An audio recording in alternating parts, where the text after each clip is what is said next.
Hi, it's Brian again, and I'm recording this on a beautiful Sunday morning. I really hope you're having a great day, and if you're new to the podcast, I'd like to welcome you.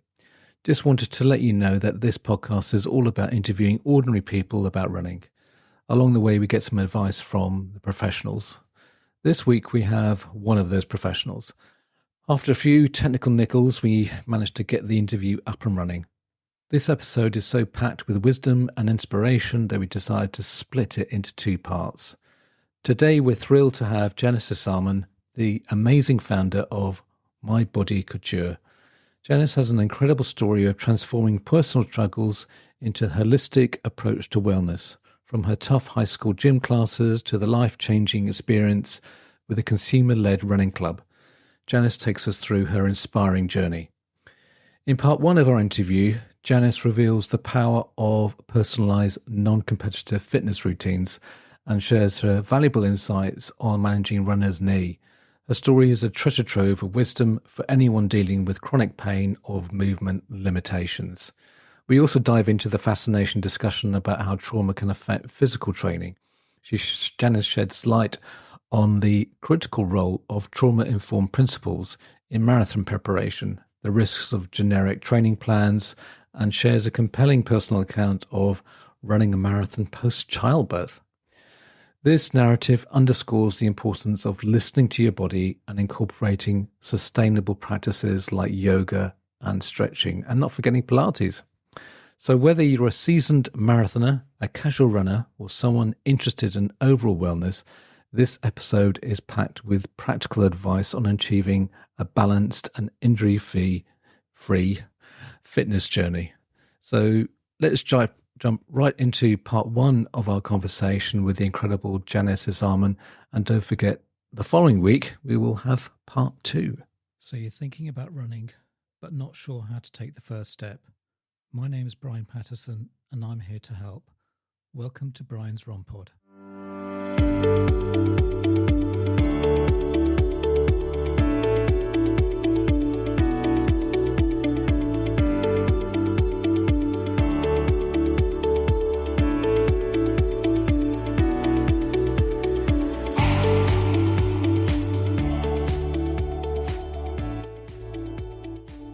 Well, hello runners, welcome back to another episode of Brian's Run Pod and your go-to source for all things running and health and wellness. And I'm your host, Brian Patterson, and today we have a fantastic guest lined up for you. Today we're diving into the world of body movement and holistic wellness with none other than Janis Isaman. I think I've got the right surname right. And Janis is a founder of My Body Couture, a one-to-one private movement studio that's all about personalized body-focused services. If you've ever dealt with chronic pain, illness, injuries, and other movement limitations, Janis' approach might be just the game changer you need. Janis' whole body approach addresses the root causes of limitations and aesthetic concerns, offering practical and usable tools that have transformed how thousands of people to relate to their bodies. And it doesn't stop there. She's also a keynote speaker, award-winning writer, and has been featured in top publications such as Reader's Digest, Prevention and Women's Health. But wait, there is more. Janis is also a mother and a passionate community volunteer. So lace up your running shoes and get ready for an enlightening conversation about movement, wellness, and living pain-free. And let's welcome Janis to the podcast.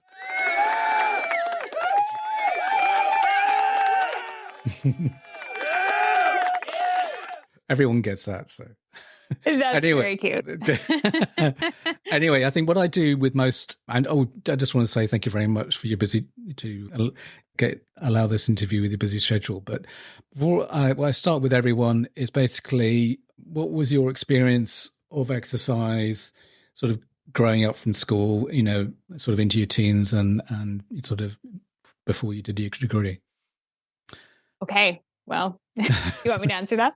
Yeah.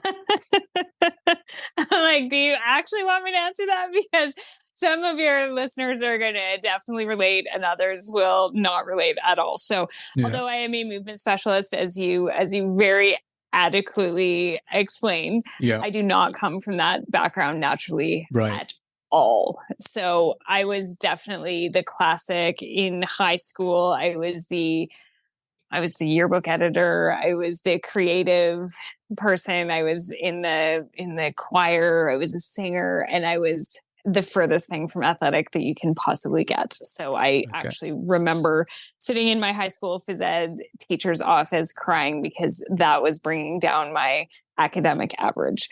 So if you were going to go back to my yearbook, if we had such a thing and say who's the least likely to be a body movement specialist in their grown-up life, I definitely would have been either the actual winner or right at the very top of the nomination pack. Or at least likely to make a career out of health and fitness.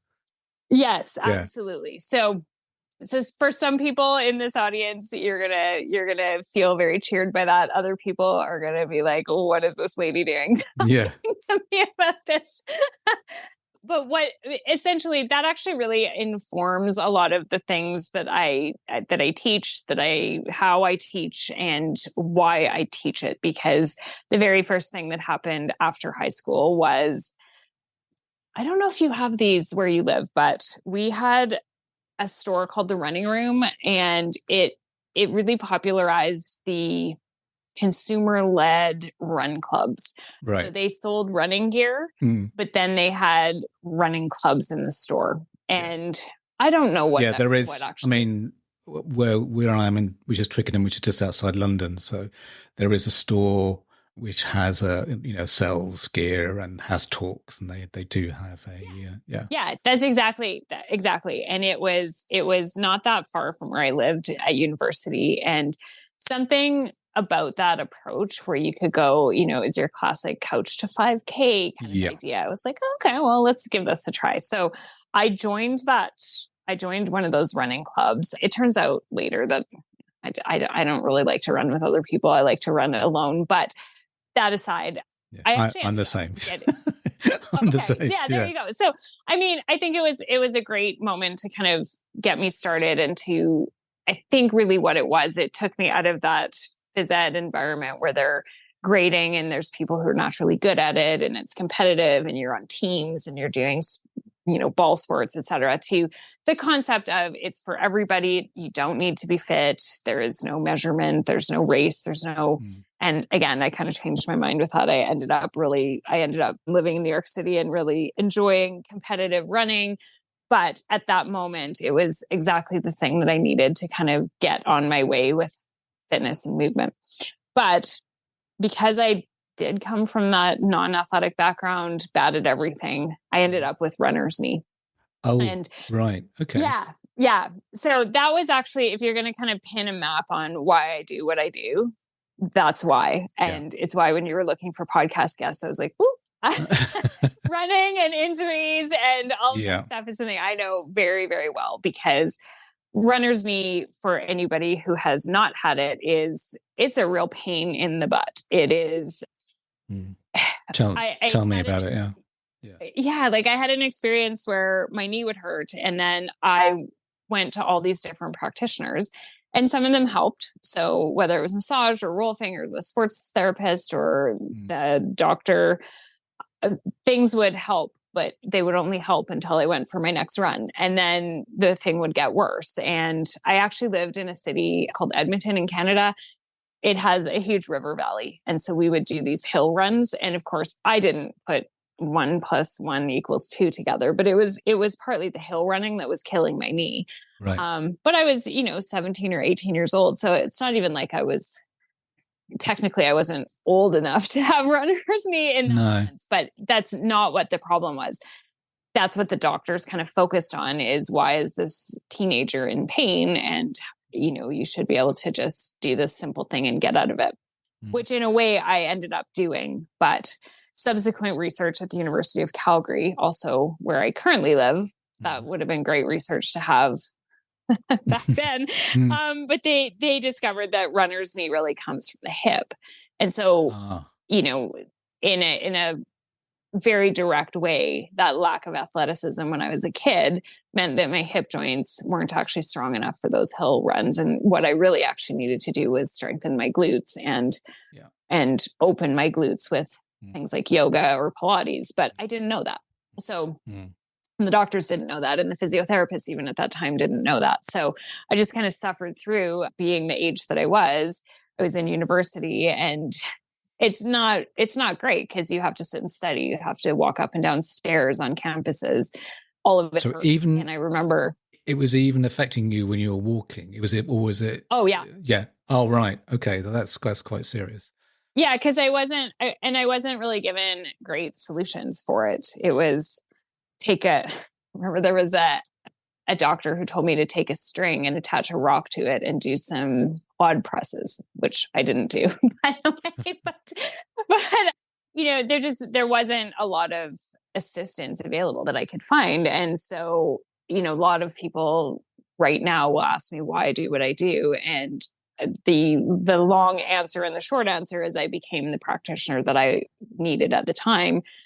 And that has remained the case even as my work has shifted. But just rooting into that idea of my body's in pain, I want to be able to function, and I don't know how to get out of the pain. And yes, I can go to a practitioner, but that only lasts for an hour, a day, a week, whatever it is. And then as soon as I do the activity that I want to do again, the pain comes back, and it's worse because I haven't actually gotten to the root of the problem, right?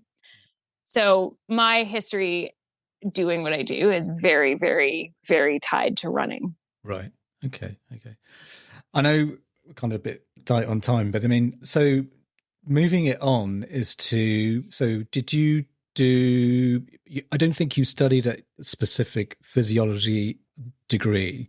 So moving on from there, how did you kind of equip yourself in terms of the knowledge for, understanding, trauma and, looking to what happened? So, yeah, that's a good question. So what ended up helping me through that period that I was just talking about actually was Pilates.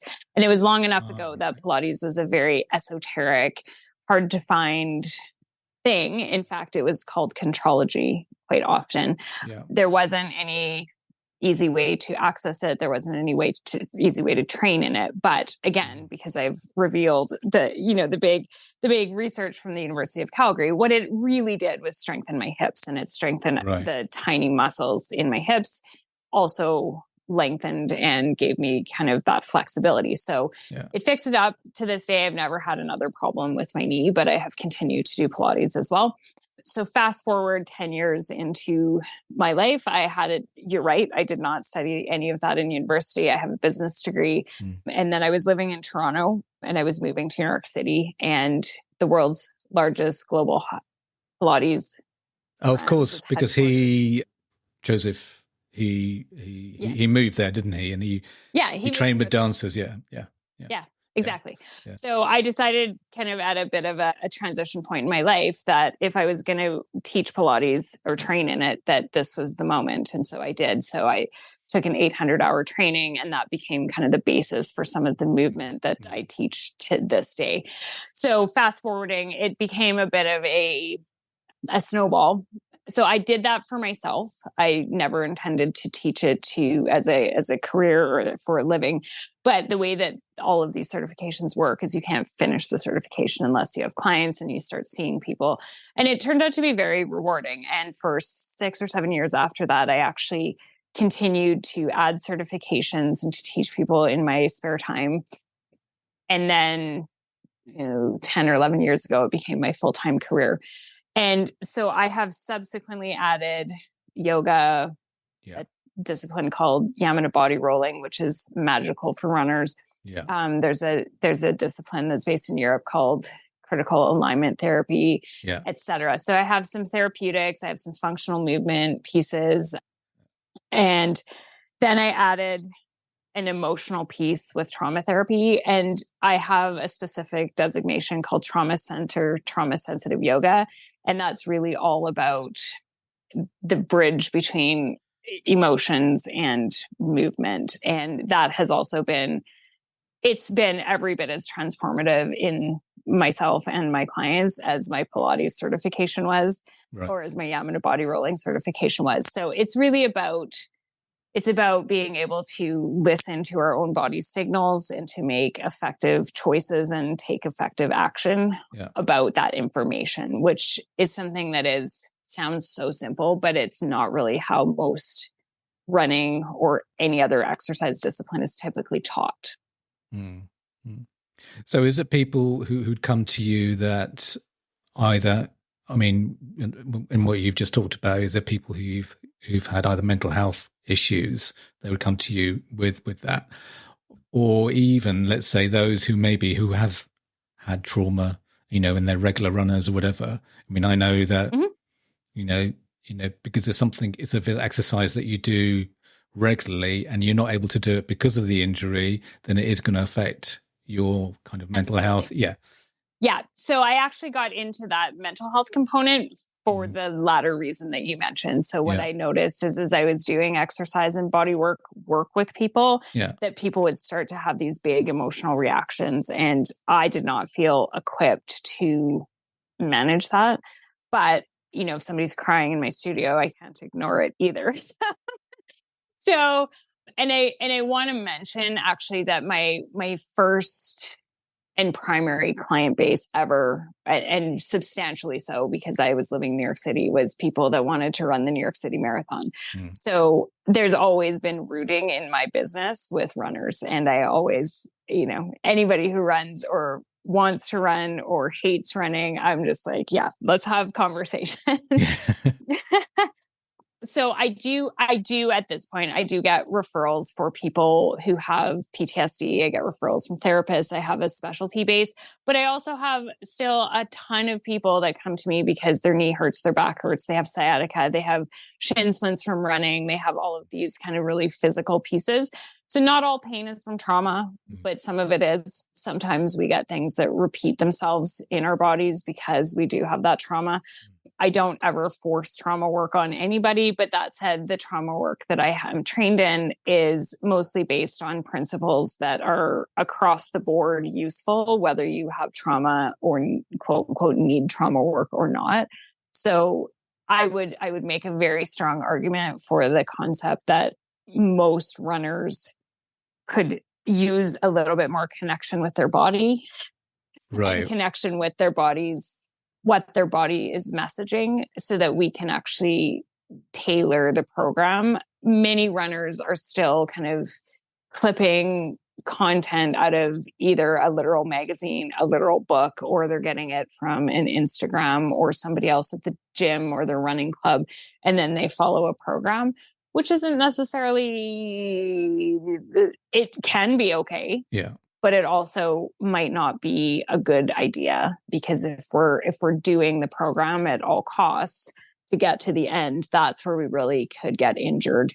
So being able to modulate and moderate a program or customize it to yourself, as opposed to blindly kind of following whatever. So those are concepts that, much as the average person isn't thinking, oh, that's a trauma concept, it is. Yeah. Yeah. So I'm just thinking that because people talk about the kind of running technique, and from what you're saying, it's not just about that. There are other elements that you need to, and that very personal elements that you need to think about, and in terms of your running and that kind of thing. Because so I will even give a bit of a personal example. So I ran a marathon when I had a 10-month-old baby, and I don't know that I would ever do that again. I think my brain needed to do it to quote unquote feel like I had my body back or had control over my body. Fun fact, you don't anyways as a mother. Yeah. No. Yeah. But there's also information that, I was a breastfeeding woman, and all of that relaxin is in my body. And I actually ended up injuring myself from that because I pushed through to reach the finish line. And I was very proud of myself. But I think that that's where we can kind of get into. Now, New York City Marathon is a bit unfortunate in the sense that you can't downscale it to a half marathon or a 10K. It's very binary. You either run it or you do not. Yeah. And so in that sense, it was a bit unique, because most other races, many other places in the world, you're able to actually, you could downscale it the day of the race if you wanted to. But in New York, you're going to get stuck out in the burrow. Okay. Yeah. You have to finish. You have to just finish. Yeah. So I think that there's on that, I mean, how did you feel, during the race? I mean, was there times where you thought, maybe this wasn't such a good idea? Or did or was it just kind of like mind over matter sort of thing? That was 100% mind over matter. I was standing at the starting line, and the thing I told myself is just don't stop. Just don't stop. So, and I stuck to that. And it was the last while of that race was if it was anybody else and I was advising them, should you keep going or should you stop? I would just tell them to stop. But I think there was a huge part of me that just needed that accomplishment. I needed to, actually, it's very true. Although I joked about it. There's no kind of way to get yourself home after that. Yeah. If you stop. I mean, I guess you could grab the subway somewhere else, but but there's a whole lot of brain involved in running, and that can be a good thing. But I think there also needs to be some awareness of the body, because the injury I sustained actually lasted with me for a long time.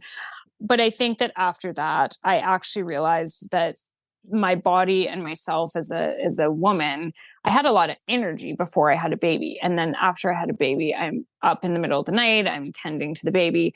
My core energy was communicating really different things to me. And I actually ended up pausing my running, and I really struggled mentally and intellectually with that.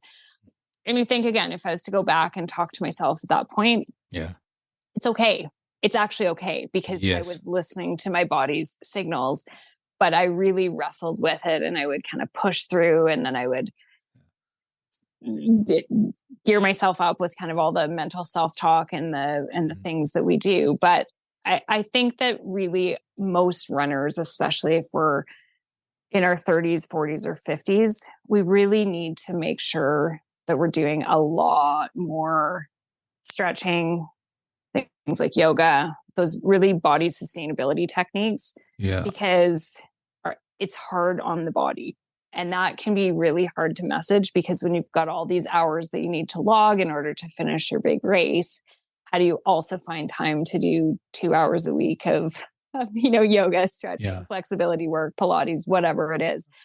But I would say that that's where you really need to be super connected to your body, because 99% of people that come to me who have injuries, they didn't just wake up with them. There was signs and signals, whether it was fatigue, whether it was kind of that mental piece where you had to talk yourself into running, whether it was small pains or tiny twinges. It usually were not knocked out of left field just without notice. Yeah.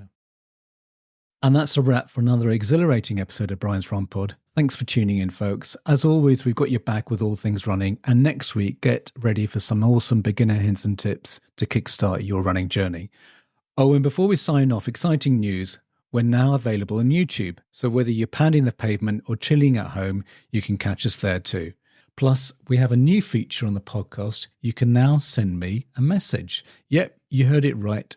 Brian's Run Pod has become interactive with the audience. If you look at the top of the episode description, tap on send us a text message. You can tell me what you think of the episode, or alternatively, what you would like covered. If you're lucky, I might even read them out on the podcast. Hey, if you want to keep up with the latest updates, behind the scenes fun, and even some exclusive content, make sure to follow me on social media. You can find me on Twitter, or should I say X, at Brian's Run Pod. We've also just launched a shiny new Facebook page. Simply search for Brian's Run Pod and give us a like. And don't forget to hop on over to Instagram, where you can catch all our visual adventures at Brian's Run Pod.